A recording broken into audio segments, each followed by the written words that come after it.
Noticias todo el tiempo. La opinión de... Muchísimas gracias por continuar con nosotros aquí en Noticias todo el tiempo. Me da mucho gusto recibir en el estudio a Julio Capuano, especialista en comercio exterior, para hablar acerca de las uniones aduaneras en el mundo. Bernardo, buenas noches. Efectivamente, hoy vamos a platicar de este tema muy interesante por dos razones, dos motivos. El primero, por todo lo que se está suscitando con relación al Tratado de Libre Comercio y bueno, con Europa también en cuestión de la salida del Reino Unido. La segunda es por un evento que acaba de suceder justamente la semana pasada entre Honduras y Guatemala. Pero vamos a enmarcar un poquito esto de las uniones aduaneras. ¿Por qué es tan importante realmente y cuál es el proceso realmente que se sigue? La unión aduanera, una unión aduanera básicamente contempla tres procesos. El proceso primero comercial, segundo económico y tercero tecnológico. En este sentido, la mayoría de los países llevan este mismo proceso. Primero el comercial, en donde hay un intercambio, se desgravan diferentes productos. Obviamente se cuidan mucho los países para no hacer una competencia desleal. Dos, el económico, obviamente las transacciones que van entre los países en las monedas y a nivel electrónico. Y tres, la cuestión tecnológica, cómo incorporar esta parte, por ejemplo, de pedimentos, todo lo que ya hemos comentado aquí, por ejemplo, de aduana electrónica. Este proceso ya lo hemos seguido, ya lo hemos visto en diferentes países. El referente más grande que tenemos es la Unión Europea, pero no es el primero. Curiosamente, el primero de la era moderna se da en África, es el África Austral, son 5 países.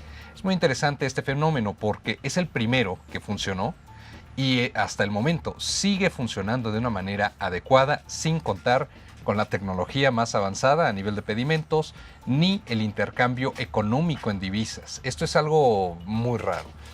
Lo curioso es que a lo largo de la historia hemos tenido referentes muy importantes como la Unión Europea o, por ejemplo, el Mercosur, en donde se ha intentado hacer esto, pero no ha resultado del todo. Incluso nosotros, de entre la frontera México-Estados Unidos, lo seguimos viendo, pero no ha llegado a una totalidad, no ha funcionado como tal. ¿Qué es lo que ha sucedido? Bueno, principalmente una falta de identidad realmente de qué se requiere para el comercio exterior. Usualmente no se piensa en materia de comercio exterior, sino más bien se piensa en materia política y ese es uno de los grandes problemas. En este referente que tenemos de África Austral no hay una política derivada como lo tenemos aquí entre nuestras naciones hermanas, por ejemplo. Y esto les ha ayudado bastante. Aun cuando los gobiernos han cambiado sobre cada golpe de Estado, sobre cada movimiento político, ellos han mantenido, primero, lo más importante para ellos ha sido el intercambio comercial, ya que de eso viven.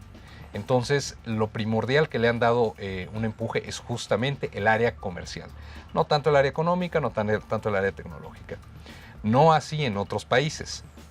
La segunda razón que te comentaba justamente es la reciente creación de esta unión aduanera también entre Guatemala y Honduras. Acaba de darse el lanzamiento y esto también viene a ser un referente. Guatemala y Honduras, un aproximado casi el 50% de todo el intercambio comercial de Centroamérica está en esas dos naciones. Esa es la relevancia. Ahora, ¿qué es lo que sucede? Dentro de este marco, casi 6.500 productos entre estos dos países entran y salen sin mayor problema ya a partir de este momento. Anteriormente existían regulaciones muy complicadas. Para ponerte un ejemplo, una de las ventajas de estas uniones aduaneras, en el paso entre Honduras y Guatemala, más o menos se calcula que el tiempo de espera para el cruce eran de 70 horas. 70 horas para pasar la aduana, hacer todo el trámite, etc. Ahora, más o menos el tiempo es 30 horas. Sigue siendo mucho, pero aún así se redujo muchísimo. Ahora, otra de las grandes ventajas, ya no existen dobles edificios para lo que son las aduanas, ya no hay dos aduanas de entrada y salida. Se ha creado un solo edificio con una sola aduana. Esa aduana únicamente es de tránsito porque ya todo el papeleo ya se documentó previamente a través de medios electrónicos. Y las transacciones, finalmente lo único que se intenta es determinar el pago de impuestos respectivos en cada uno de los países. Pero realmente ya no tienen mayor inconveniente en cuestión de pedimentos ni solicitudes, por ejemplo, vía sanitaria, etcétera, etcétera. A lo mejor son países que consideramos pequeños, pero curiosamente nos están ganando la partida en muchas cuestiones comerciales en este sentido. Claro, su actividad comercial no es la misma que nosotros, nuestros volúmenes son muchísimo más grandes, nuestros destinos de hecho son muchísimo más, pero aún así, este referente nos marca una pauta precisamente para nosotros incluso poderlo hacer México, Guatemala y llegar así hacia toda Centroamérica, ahora que hemos platicado justo precisamente de esta nuevo esquema de exportaciones de México. Las uniones aduaneras han sido tradicionales en el mundo. Y ya hemos platicado aquí, a la salida de Reino Unido, de lo que es la Unión Europea, se gesta esta cuestión de, bueno, y ahora, ¿cómo vamos a replantear esta parte de la unión aduanera entre la Unión Europea, Reino Unido y el resto del mundo? Esto va a ser algo muy, muy interesante que seguro vamos a estar viendo, pero tiene referentes de dónde tomarse. Casi siempre se asocia que hay una unión aduanera basada en un tratado de libre comercio. Estamos hablando que hay uniones aduaneras, un aproximado de 12 uniones aduaneras en el mundo, un poquito más tal vez, pero de estas realmente activas y funcionales de manera corriente, solamente 3. Es bajísimo. Y curiosamente son los referentes como lo es África Austral, ¿no? Países pequeños. Ahora, en este asunto de las uniones aduaneras, ¿no tiene que ver también con la resistencia de los estados a este intercambio tan libre como para poder seguir controlando esta válvula del intercambio comercial? Porque a final de cuentas, digamos, el intercambio comercial que representa el intercambio de dinero, pues también tiene que ver con un control, porque si de repente estás en exceso deficitario y tu economía se está viendo debilitada o ciertos sectores productivos tuyos se están viendo afectados, pues tienes oportunidad de cerrarle o abrirle un poquito a la válvula, ¿no? Discretamente, digamos. Sí, no es esta una de las razones, porque por un lado quisiéramos que las cosas sucedieran prácticamente inmediato, que llegaran los contenedores y prácticamente en línea sin fin pasaran de un lado al otro. Pero por el otro lado, porque tecnológicamente es posible, ¿no? Los papeleos es posible, pero por el otro lado tiene que ver mucho con este control.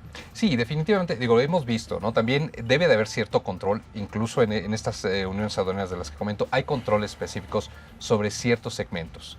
Hay obviamente cuestiones de seguridad nacional, regulaciones sanitarias a nivel internacional. Este tipo de cuestiones, sí, definitivamente son muy importantes y muy a tomar en cuenta. Ahora, ¿qué sucede? También hay cuestiones de tendencia y urgencia sanitaria.